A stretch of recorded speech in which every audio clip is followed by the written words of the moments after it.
जीवन योग.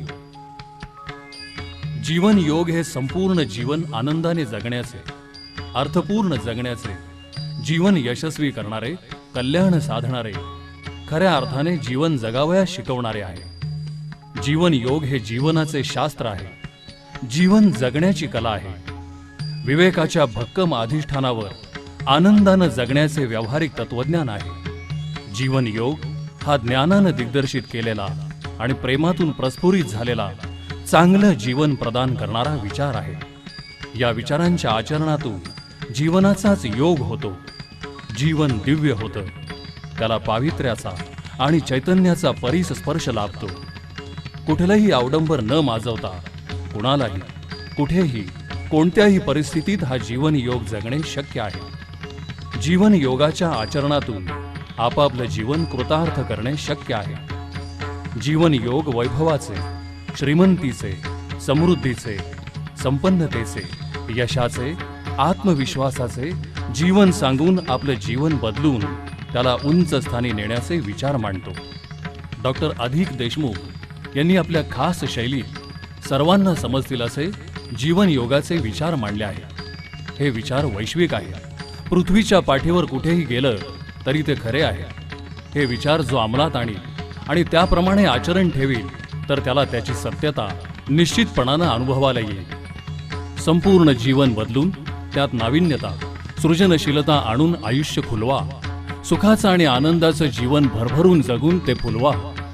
सदाहरित, टवटवीत, प्रसन्न व्यक्तिमत्वाची निर्मिती करणारी, निरामय आणि निकोप शरीर, मनाचे सुदृढ आरोग्य, दुःख, भीती, नैराश्य, ताणतणाव, हिंसा, क्रोध, चिंता इत्यादींपासून मुक्ती सांगणारी. आपली परिस्थिती का बदलत नाही? श्रीमंतीचं रहस्य काय?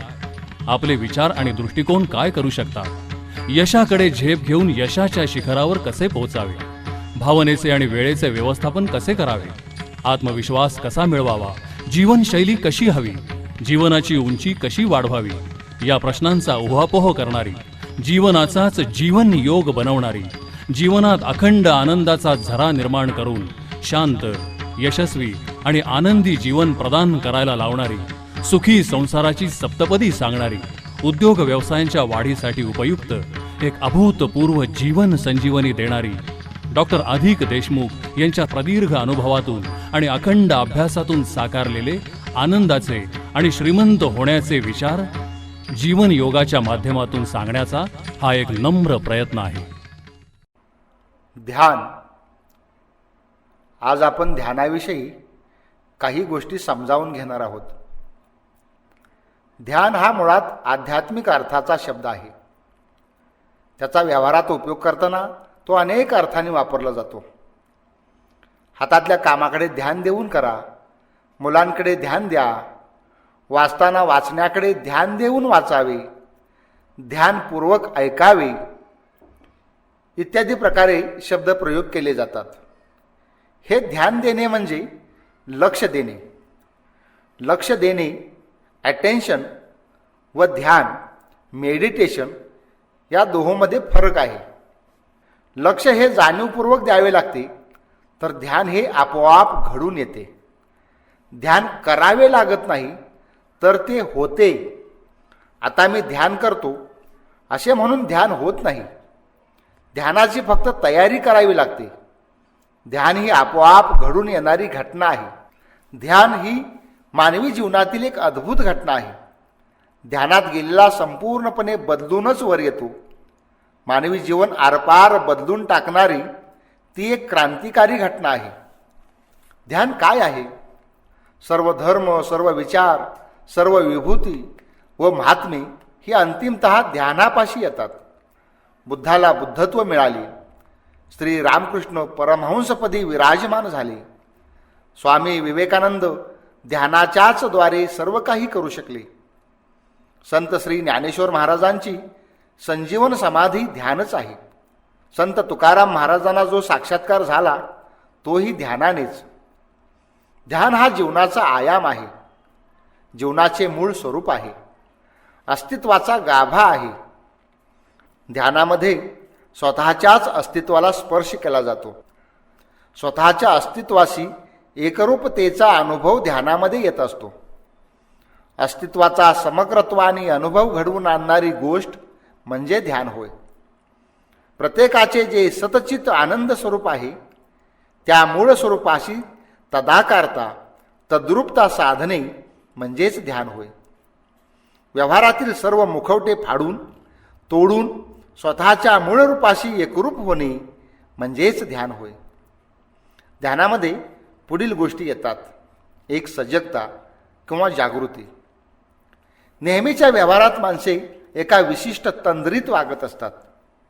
जणू विशिष्ट प्रकारच्या संमोहनाच्या तंद्रेतच जगत असतात.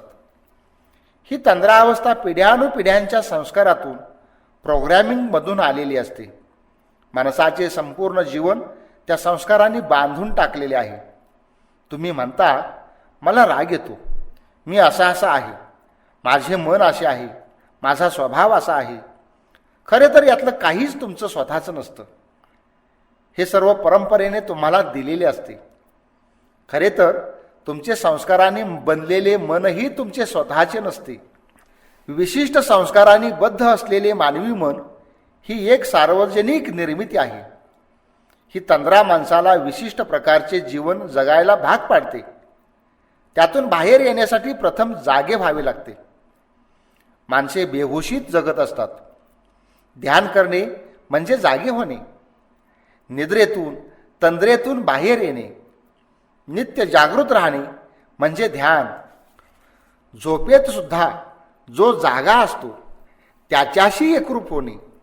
झोपेतून उठल्यानंतर आपण म्हणतो आज छान झोप लागली होती. हा झोपेचा ज्याला अनुभव असतो तो झोपेतही जागाच असतो.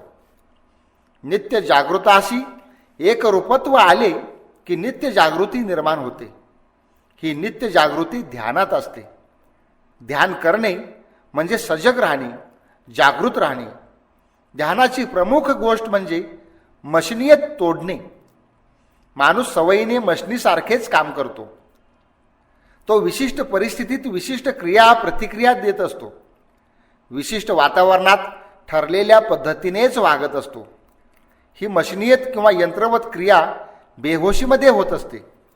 ध्यानामध्ये संपूर्ण जागृती येते. एक विलक्षण भान येते. माणूस सजग होतो. आपण काय करतोय हे त्याला समजते. वर्तमानाशी येतो. त्याचा यंत्रवतपणा नाहीसा होतो. तो स्वतःवर नियंत्रण प्रस्थापित करतो. त्याच्या सर्व क्रिया परायत्त न राहता स्वायत्त होतात. दुसरा भाग एकाग्रता. मन नेहमी इतस्ततः विखुरलेले असते. त्यामुळे त्याच्या शक्ती क्षीण झालेल्या असतात. सर्व मन एकदेशी करून पूर्ण एकाग्र होणे हे ध्यानात अभिप्रेत आहे. मन शांत व स्थिर झाल्याशिवाय एकाग्र होत नाही.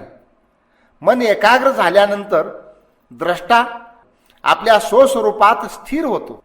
मन संपूर्णपणे स्थिर व एकाग्र होऊन त्या प्रत्ययाशी तैल धारवत एकतान राहिले तर त्यास ध्यान असे म्हणतात, असे योगशास्त्रात सांगितलेले आहे. स्वामी विवेकानंद म्हणतात, जर मनाला एखाद्या स्थानावर 12 सेकंद केंद्रित करता आले तर ती एक धारणा होते. ही धारणा 12 पट झाली की ते ध्यान होते व हे ध्यान 12 पट झाले की एक समाधी होते. ध्यानात उतरण्यासाठी एकाग्रता महत्त्वाची आहे. एकाग्रता म्हणजे मन एकाच गोष्टीवर केंद्रित करणे. एकाग्रतेमुळे मनाची प्रचंड शक्ती वाढते. एकत्रित आलेली ती शक्ती कसलाही रहस्यभेद करू शकते. सूक्ष्म आकलन वाढते. मुळाशी जाता येते. मन तीक्ष्ण व धारदार बनते. स्वामी विवेकानंद ध्यानाविषयी म्हणतात, शरीरामधील किंवा बाहेरील एखाद्या स्थानावर मन स्थिर करण्याचा पुन्हा पुन्हा प्रयत्न करीत गेल्यास त्या दिशेने अविच्छिन्नपणे प्रवाहित होण्याची शक्ती मनामध्ये येत असते. मनाच्या या अवस्थेलाच ध्यान असे म्हणतात. मनाच्या एकाग्रतेशिवाय ध्यानात उतरता येत नाही. मन केवळ एकाग्र होऊन चालत नाही, तर ते अंतर्मुख व्हावे लागते. अंतर्मुख एकाग्रता जेव्हा साधली जाते तेव्हाच ध्यानाला सुरुवात होते. मनावर दाब देऊन किंवा त्याचे दमन करून ते एकाग्र होईलच असे नव्हे. काही गोष्टी मनाच्या कलाने घेतल्या, तसेच मनाचे नियम समजावून घेऊन त्याप्रमाणे जर केले तर मन एकाग्र होऊ शकतं. बुद्धी जितकी सूक्ष्म आणि मन जितके अधिक एकाग्र होईल तितके ध्यानामध्ये सखोल उतरता येते. एकाग्रता ही ध्यानाची पहिली पायरी आहे. तिसरा भाग आहे संपूर्णता. अनुभव घेताना माणूस तुकड्या तुकड्याने घेतो. ध्यानामध्ये संपूर्णपणे एक होणे अभिप्रेत आहे. व्यक्तित्वाचे जितके तुकडे झाले असतील तितक्या तुकड्यांनी माणसास वेगवेगळे अनुभव येतात. माणसात अखंडता, संपूर्णता नसते. व्यवहारात माणसे मुखवटे घालून वावरत असतात. जितके अधिक मुखवटे तितके त्याचे व्यक्तिमत्वाचे अधिक विभाजन होत जाते. तसेच अनुभव घेत असताना सुद्धा समग्रपणे अनुभव घेता येत नाही. कोणतीही गोष्ट 100% उपस्थित राहून करीत नाहीत. जेवताना घास तोंडात, दात बारीक करीत असतात, मात्र याचे ध्यान दुसरीकडेच कुठेतरी असते. देवदर्शन घेताना मनात भलतेच विचारचक्र सुरू असते. सर्व इंद्रियांनी मिळून एकच अनुभव घेण्याचे माणूस जणू विसरूनच गेला आहे. मात्र ध्यानामध्ये संपूर्ण होणे, 100% उपस्थित राहणे हे महत्त्वाचे असते. ध्यानात समग्रतेने अनुभव असतो. चौथा भाग बोधात्मक अनुभव येतो. अनुभव हा 2 प्रकारचा आहे. एक भावनात्मक, ज्याला अफेक्टिव्ह असं म्हणतात, आणि दुसरा बोधात्मक म्हणजे कॉग्निटिव्ह. मानवी अनुभवाचा सनंग वासनेच्या रंगाने रंगलेला असतो असे आद्य शंकराचार्यांनी ब्रह्मसूत्राच्या भाष्यात म्हटले आहे. त्याचा अर्थ असा की माणूस जे अनुभव घेतो तो अफेक्टिव्ह असतो, कॉग्नेटिव्ह बोधात्मक नसतो. भगवान बुद्धांनी सर्व सोलक्षणम असा एक सिद्धांत सांगितलेला आहे. अनुभव घेताना माणूस स्वतःच्या मनातील धर्माचे म्हणजे गुणांचे आरोपण त्या पदार्थावर करतो व मग अनुभव घेतो. ही प्रक्रिया आपोआप होत असते. ही संस्काराने बनलेली प्रक्रिया आहे. अफेक्टिव्ह अनुभव हा दुःखाला जन्म देतो, तर कॉग्निटिव्ह अनुभव आनंदानुभूती देतो. माणूस जगाकडे किंवा वस्तूकडे पाहताना त्याच्या अनुभवाप्रमाणे लेबल लावतो, तुलना करतो व मग पाहतो. मात्र तुलना न करता, स्वीकार किंवा नकार न करता, त्यात सामील न होता वस्तूकडे पाहताना केवळ वस्तू म्हणून पाहणे, असे पाहणे ध्यानामध्ये असते. उदाहरणार्थ, तुमच्या समोर एक विशिष्ट आकृती आहे. ती आकृती जशी दिसते तसेच पाहावे. त्या आकृतीला माणूस नाव देतो, रंगाची कल्पना करतो आणि त्याला नाव देतो व इतर वस्तूपासून ती वेगळी कशी आहे हे तुलनेने ठरवित असतो. समोर घोडा उभा आहे असे समजूया. तो घोडा म्हणून घोड्याकडे न पाहता तो जसा दिसतोय तसे पहा. त्याला कुठले नाव नका देऊ. लहान मूल वस्तूकडे पाहताना ते फक्त पाहते, त्याला कुठले लेबल नाही चिकटवत. वस्तूकडे केवळ पाहणे हा जो अनुभव आहे तो बोधात्मक अनुभव असतो. त्यात कुठल्या भावना, स्मृती, कल्पना, विचार, पूर्वग्रह इत्यादी काही नसतं. तो शुद्ध व निखळ असा अनुभव असतो. बोधात्मक अनुभव हा आनंददायक अनुभव असतो. ध्यानामध्येही असेच पाहावे लागते. ध्यानात मनातील सर्व पूर्वग्रह बाजूला सारून पाहावे लागते. शुद्ध अनुभव घ्यावा लागतो. 5वी गोष्ट आहे साक्षीत्व. ध्यानावस्थेत सर्व बुरखे फाडले, सर्व तुकडे संपवले, सामील होणे सोडले की त्रिपुटी मावळते व केवळ साक्षीत्व निर्माण होते. त्यालाच तटस्थता किंवा त्रयस्थपणा म्हणता येईल. भावभावना, अनुभव, विचार, इच्छा इत्यादी गोष्टींमध्ये माणूस अडकून पडतो, कारण तो त्यात सामील होतो, मिसळून जातो, त्यात आसक्त होतो, त्यालाच तो अटॅच होतो. समजा क्रोध आला तर तो समग्रच क्रोधमय होऊन जातो. त्याचं अस्तित्वच क्रोधमय बनून जातं. तो वेगळा व त्याचा क्रोध वेगळा असं राहतच नाही, तर तोच क्रोध होऊन जातो. ही घटना घडते क्रोधाशी अटॅच झाल्यामुळे. ध्यानात नेमकं उलटं घडतं. क्रोध आला तरी तो क्रोधात मिसळत नाही, क्रोधाचा साक्षी बनतो. तो क्रोधाला पाहतो. क्रोधासारखेच इतर गोष्टींच्या बाबतीत खरे आहे. भीती असेल, लोभ, स्वार्थ, अहंकार किंवा इतर कुठलाही अनुभव असेल, विचार, कल्पना, स्मृती, वृत्ती, नातीगोती इत्यादी बाबतीत तो सर्वांचा साक्षी बनतो. तो कशाशीही अटॅच न होता डिटॅच बनतो, सर्वाहून अलिप्त होतो. लिप्त होणे म्हणजे स्वतःला चिकटवून घेणे, त्यात मिसळणे, सामील होणे, एकरूप होणे. पाण्यात पाणी टाकले तर ते त्यातच मिसळते, मात्र तेलात पाणी टाकले तर ते अलिप्त राहते. तेल व पाणी एकरूप होत नाही. तसे पाहणारा दृष्टा त्या अनुभवात सामील होत नाही, त्यातच मिसळून जात नाही, तो अलिप्त राहतो. ध्यानामध्ये ही अलिप्तता असते, एक साक्षीत्व असते, मी रहित केवळ साक्षीत्व. ध्यानाचा अंतिम टोक म्हणजे साक्षीला पाहणे. साक्षीला पाहणारा पुन्हा वेगळा साक्षी राहील, म्हणून साक्षी स्वतेजाने प्रकाशित असतो. त्याला पाहण्यासाठी वेगळ्या साक्षीची गरज नसते. निर्धूर व प्रकाशमान अशा स्थिर ज्योतीप्रमाणे साक्षीचा स्वतःचा प्रकाश विलसत असतो. तो संवेद्य आहे. त्याचे ज्ञान होण्यासाठी तो स्वतःच समर्थ आहे. ही अवस्था म्हणजे ध्यानाचे शेवटचे टोक समाधी होय. ध्यान कसे करावे? मनुष्याची एक प्रवृत्ती आहे. प्रत्येक गोष्टीत त्याला काहीतरी करावे वाटते. त्याला कोणत्या ना कोणत्या प्रकारचा विधी हवा असतो. तसा ध्यानाचाही त्याला विधी हवा असतो. खरी गोष्ट अशी आहे की ध्यानामध्ये काही करायचे नसते. काहीही न करणे म्हणजेच ध्यान होय. पण काहीही न करणे हे कसे करायचे, असा प्रश्न काही लोक उपस्थित करतात. काहीही न करणे हे अवघड आहे. काहीतरी करायला सांगितले की माणूस धडपड करून ते करतो, पण काहीच करायचे नाही हे जड जाते.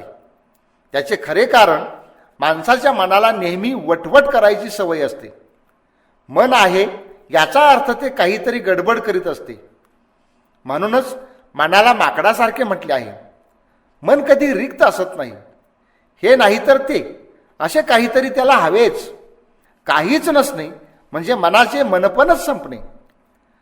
मग मन नाना युक्त्या करून काहीतरी करीतच राहते. ते विचार करते, कल्पना करते, स्मृतीत रमून जाते, भविष्यात डोकावते, इच्छा धारण करते. काहीच नसेल तर शेवटी झोपी जाते. पण झोपेतही कुठली तरी वृत्ती कवटाळूनच झोपते. मन रिकामे कधी झोपत नाही. ज्या क्षणी ते झोपी जाते त्या क्षणी जी वृत्ती असेल ती तशीच राहते व उठते क्षणी तशीच पुढे चालू राहते. चित्तवृत्तीशिवाय मनाचे अस्तित्वच उरत नाही. झोपेत सुद्धा नाना वृत्तींचा पसारा मांडते व स्वप्नात रमून जाते. असे हे चपळ, सूक्ष्म, कशातच न सापडणारे असे मन आहे. अशा मनाला शांत व स्थिर करणे महाकठीण कर्म. ध्यानात ते तसे होते. ध्यान करायचे म्हणजे फक्त त्यासाठी तशी परिस्थिती निर्माण करून घ्यायची. ध्यान हे करता येत नाही, ते घडावे लागते. काहीही करणे संपले की ध्यान सुरू होते. जसे झोप लागण्यासाठी काहीही करावे लागत नाही. झोप लावण्याचा प्रयत्न केला की झोप पळून जाते. झोप ही विनासायास सहज घडून येणारी गोष्ट आहे.